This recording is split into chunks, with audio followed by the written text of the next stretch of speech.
হ্যাঁ গাইস, আসসালামু আলাইকুম। Welcome back to R G kitchen video. 127তম এপিসোড দেখার জন্য আপনাদের সবাইকে আমন্ত্রণ জানাচ্ছি। আর আমার আজকের এই এপিসোডে থাকছে কাঁচা আম দিয়ে 2 ধরনের আচার রেসিপি। আর আশা করি এই আচার কিন্তু আপনারা 6 থেকে 8 মাস পর্যন্ত ইজিলি সংরক্ষণ করে রাখতে পারবেন। তাহলে চলুন আমার আজকের এই রেসিপিটি দেখে নেওয়া যাক। যদি একটু হলেও ভালো লেগে থাকে সাবস্ক্রাইব করে আমার পাশেই থাকবেন। এইখানে নিয়েছি কাঁচা আম, দেখতে পাচ্ছেন এর ওজন কত আমি কিন্তু ঠিক মাপিনি। এখন একটি পটেটো পিলারের সাহায্যে আমরা খোসাটা ছাড়িয়ে নেব। আমি সবগুলো ছাড়াবো না, আমি একটি আপনাদেরকে ছাড়িয়ে দেখাচ্ছি।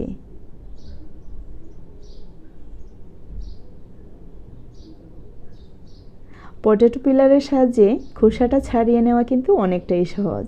দা বা বটি দিয়ে কিন্তু হাত কাটার সম্ভাবনা থেকে যায়। সবগুলো আমের খোসা ছাড়িয়ে নেওয়া হয়ে গেলে এখন আমাদের পছন্দ মতো শেপে কেটে নেব, যে যেরকম খেতে চান। আর দেখুন আমি কিভাবে কেটে নিলাম। আমি কিছু আম ঠিক এইরকম ছোট টুকরো করে কেটে নিলাম, দেখতেই পাচ্ছেন। এইখানে কিন্তু কোনো শক্ত আবরণ নেই, বড়ার সাথে যে শক্ত আবরণটা থাকে ওইটা নেই, কিন্তু এইখানে কেটেছি দেখতেই পাচ্ছেন শক্ত অংশসহ আমি ঠিক এইরকম স্ট্রাইপ করে কেটেছি। যদি সংরক্ষণ করে রাখতে চান এইরকম কাটলে কিন্তু অনেক ভালো হয়। চুলায় বসিয়ে দিলাম একটি প্যান, আর দিয়ে দিচ্ছি প্রায় 6 টেবিল চামচ পরিমাণ সরষে তেল। অবশ্যই চেষ্টা করবেন যে কোনো ধরনের আচারে সরষে তেল ইউজ করার। একটু নেড়ে নিলাম, আর দিয়ে দিচ্ছি হাফ টেবিল স্পুন পাঁচফোড়ন। দিয়ে দিচ্ছি 1 কাপ পরিমাণ তরমুজ। এই আচার কিন্তু 6 থেকে 8 মাস পর্যন্ত ইজিলি সংরক্ষণ করে রাখতে পারবেন। আর ঠিক এই প্রসেসে বানিয়ে দেখবেন খেতে কিন্তু দারুণ লাগে। আম তরমুজের এই আচার রেসিপি আমার কাছে মনে হচ্ছে ইউনিক একটি রেসিপি। এই রেসিপি একবার হলেও ট্রাই করে দেখবেন, খেতে কিন্তু দারুণ লাগে। আম তরমুজের এই আচার রেসিপিতে চেষ্টা করবেন কম মশলা ইউজ করার। দিয়ে দিচ্ছি স্বাদ মতো লবণ, আর দিয়ে দিচ্ছি 1 চামচ পরিমাণ কাশ্মীরি মরিচ। তারপর একটু নেড়ে নিচ্ছি। অবশ্যই আমাদেরকে একটু নেড়ে ছেড়ে খুব ভালো করেই সেদ্ধ করে নিতে হবে। তার জন্য আমি ঢাকনা ইউজ করছি। ঢাকনা দিলে কিন্তু খুব তাড়াতাড়ি সেদ্ধ হয়ে যাবে। আমি 10 মিনিট পর ঢাকনাটা তুললাম। আম তরমুজ কিন্তু অনেকটাই সেদ্ধ হয়ে গেছে। সেক্ষেত্রে আমরা যে হাতা বা চামচ দিয়ে নাড়ছি ওইটা দিয়ে চেপে চেপে ভেঙে নিলেই হবে। দেখতেই পাচ্ছেন আমি কিন্তু সবগুলা মোটামুটি ভেঙে নিয়েছি। আর তরমুজ কিন্তু এতটা ভাঙবে না, আর ভাঙলেও কিন্তু দেখতে ভালো লাগবে না। দিয়ে দিচ্ছি স্বাদ মতো চিনি। এইখানে খুব বেশি পরিমাণে চিনি ইউজ না করলেও হবে। এইখানে আমি ইউজ করলাম প্রায় হাফ কাপ পরিমাণ চিনি। আর এই রেসিপি কিন্তু মাছ মাংসের সাথে ইজিলি ভাতের সাথে খেতে পারবেন।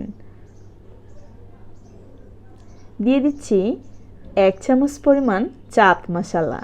এইখানে চাট মশলা ইউজ করলে বিট লবণ ইউজ করার কোনো দরকার পড়বে না। দিয়ে দিলাম চিলি ফ্লেক্স। চিলি ফ্লেক্স অবশ্যই আপনাদের স্বাদ মতো ইউজ করবেন। তারপর দিয়ে দিচ্ছি 4 টেবিল চামচ পরিমাণ হোয়াইট ভিনেগার।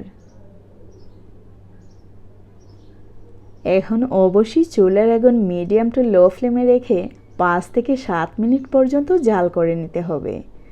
এই রেসিপি কিন্তু দেখতে যেমন সুন্দর, খেতেও কিন্তু দারুণ মজার।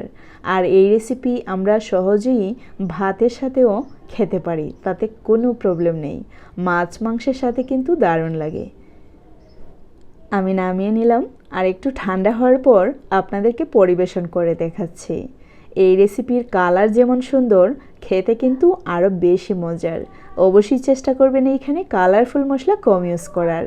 আম তরমুজের এই আচার রেসিপি যদি বাহিরে রাখতে চান সর্বোচ্চ 1 মাস পর্যন্ত রাখতে পারবেন। আর নর্মাল ফ্রিজে রাখলে অবশ্যই 6 থেকে 8 মাস পর্যন্ত সংরক্ষণ করে রাখতে পারবেন। এখন আমি দেখাবো কাঁচা আমের 2 নম্বর রেসিপিটি। তাহলে চলুন দেখে নিই। চুলায় একটি প্যান বসিয়ে দিয়ে দিচ্ছি ঠিক একইভাবে সরষে তেল। তারপর দিয়ে দিচ্ছি হাফ টেবিল স্পুন পাঁচফোড়ন, তারপর দিয়ে দিচ্ছি প্রায় 1 টেবিল চামচ পরিমাণ রসুন বাটা। এখন 2 থেকে 3 মিনিট পর্যন্ত ভেজে নিতে হবে। সেক্ষেত্রে অবশ্যই চুলার আগুন মিডিয়াম টু লো ফ্লেমে রাখবেন, চেষ্টা করবেন লো ফ্লেমে রাখার। তারপর দিয়ে দিচ্ছি আমগুলো।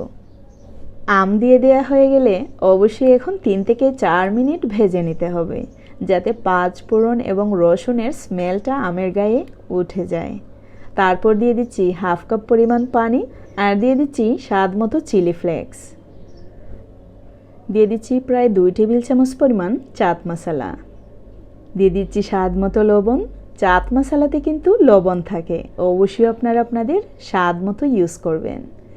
তারপর একটু নেড়ে নিচ্ছি। দিয়ে দিচ্ছি প্রায় 3 টেবিল চামচ পরিমাণ টমেটো সস, আর দিয়ে দিচ্ছি 2 টেবিল চামচ পরিমাণ সিরকা। তারপর একটু নেড়ে নিচ্ছি। এখন অবশ্যই নেড়ে চেড়ে চুলার আগুন মিডিয়াম টু হাই ফ্লেমে রেখে 5 মিনিট জাল করে নিতে হবে। স্বাদ মতো চিনি দিয়ে দিচ্ছি। এইখানে আমি খুব বেশি চিনি ইউজ করছি না, দিয়ে দিচ্ছি প্রায় 2 টেবিল চামচ পরিমাণ চিনি। এই রেসিপিও কিন্তু মাছ মাংসের সাথে ইজিলি আপনারা খেয়ে নিতে পারবেন। মাছ মাংস ছাড়াও কিন্তু আমরা এমনিতেই খেয়ে নিতে পারি, অথবা গরম ভাতের সাথেও আমরা খেয়ে নিতে পারি। দেখুন অনেকটাই সেদ্ধ হয়ে গেছে। এই পর্যায়ে আমি চুলার আগুন অফ করে দিলাম। তারপর আমি নামিয়ে নিচ্ছি, আর একটু ঠান্ডা হওয়ার পর আমি আপনাদেরকে পরিবেশন করে দেখাচ্ছি। নিয়ে নিচ্ছি একটি বোল, আর এই বোলের মধ্যে আমি পুরোটাই ঢেলে নিচ্ছি। আর হ্যাঁ, আচার পুরোপুরি ঠান্ডা হওয়ার পরেই কিন্তু এয়ারটাইট বক্সে করে নর্মাল ফ্রিজে রেখে দিতে পারেন 6 থেকে 8 মাস পর্যন্ত। যদি বাহিরে রেখে খেতে চান তাহলে 15 দিন থেকে 1 মাস পর্যন্ত অনায়াসে খেতে পারবেন। আজকে এ পর্যন্তই। আমার এই রেসিপিগুলো ভালো লাগলে অবশ্যই একটি লাইক দিতে ভুলবেন না। বেশি ভালো লাগলে সাবস্ক্রাইব, আরও বেশি ভালো লাগলে ফ্রেন্ডস অ্যান্ড ফ্যামিলির সাথে শেয়ার করতে ভুলবেন না। See you in the next video. Till then bye, আল্লাহ হাফেজ। সবাই ভালো থাকবেন, সুস্থ থাকবেন।